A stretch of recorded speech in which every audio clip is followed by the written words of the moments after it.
पांडुरंग हरी वासुदेव हरी। माऊली, एकदा काय झालं, संत गोरा कुंभार नेहमीप्रमाणे आपलं नित्यक्रम करत असताना देखील विठ्ठल नामात तल्लीन होते। त्यांची पत्नी पाणी आणायला गेली असताना आपल्या रांगणाऱ्या मुलाला अंगणात ठेवून गेली। त्यावेळी अंगणात गोरा कुंभार माती तुडवीत होते। नामसंकीर्तनात ते इतके तल्लीन झाले की रांगणारे बाळ त्यांच्याकडे येत असल्याचे भान देखील त्यांना राहिले नाही।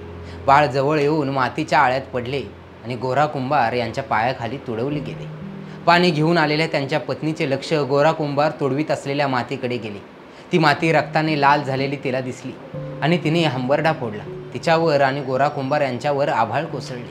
प्रायश्चित्त म्हणून गोरा कुंभार यांनी आपले दोन्ही हात तोडून घेतले।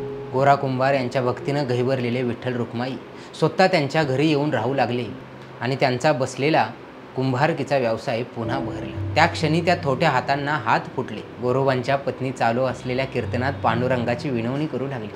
पांडुरंगा, पांडुरंगा, तुला माझी करुणा येऊ दे। माझे मूल आता मला परत दे। आणि काय आश्चर्य, त्या कीर्तनात चिखलात तुडवले गेलेले तिचे बाळ रांगत रांगत तिच्याकडे येत असल्याचे तिने पाहिले। आनंदाच्या भरात तिनं बाळाला कडेवर उचललं। सगळ्यांनी विठ्ठलाच्या नावाचा जय जयकार केला। आनंदाने सभामंडप दुमदुमून गेला। माऊली, 13व्या शतकात संत ज्ञानेश्वर महाराज, संत नामदेव महाराज या द्वय संतांनी भागवत धर्माची पताका भारतभर फिरवली। भागवत धर्मातील तत्त्वज्ञान आणि वारकरी संत विचारधारेचा भारतभर प्रचार आणि प्रसार केला। याच समकाळात महाराष्ट्रात संत सावतामाळी, संत चोखामेळा, संत सेना, संत नरहरी सोनार, कान्होपात्रा इत्यादी संत मांदियाळी निर्माण झाली होती। या संत मांदियाळीपैकीच धाराशिव जिल्ह्यातील तेरढोकी येथील संत गोरोबा कुंभार, पराकोटीची विठ्ठल भक्ती, वैरागी वृत्ती यामुळे सर्व संत मंडळीत गोरोबांना ज्येष्ठ स्थान आहे। त्यामुळे त्यांना आदराने आणि प्रेमाने सर्वजण गोरोबा काका या नावाने संबोधत। विदेही अवस्था प्राप्त झालेल्या गोरोबा काका यांनी आयुष्यभर विठ्ठलाचे नामस्मरण आणि भक्ती केली। पंढरपूरच्या वाळवंटात समस्त संतांचे संमेलन भरले। साक्षात पांडुरंगाने संत गोरोबा कुंभार यांना सर्व संतांमध्ये ज्येष्ठ आणि वडीलधारे संत या नात्याने सर्व संतांचे परीक्षण करण्याचे काम दिले होते। एवढा मोठा अधिकार संत परंपरेत गोरोबा काका यांना मिळाला आहे। विठ्ठलाचे मोठे भक्त असलेल्या संत गोरा कुंभार यांनी अनेक अभंग लिहिले। एका अभंगात ते स्वतःविषयी म्हणतात की केशवाचे भेटी लागले, पिसे विसवले कैसे देहबान।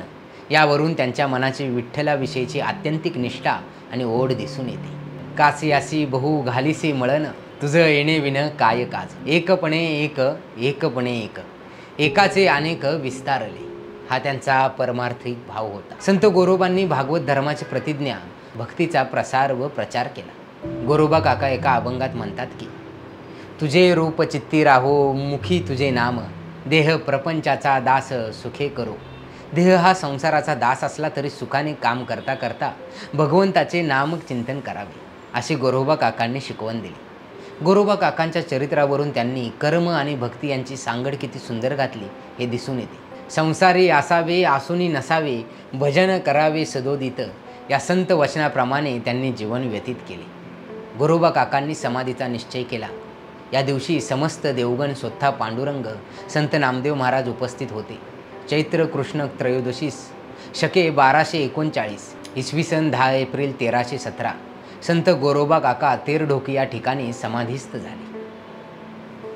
बोला पुंडलिक वरदा हरी विठ्ठल, श्री ज्ञानदेव तुकाराम, पंढरीनाथ महाराज की जय।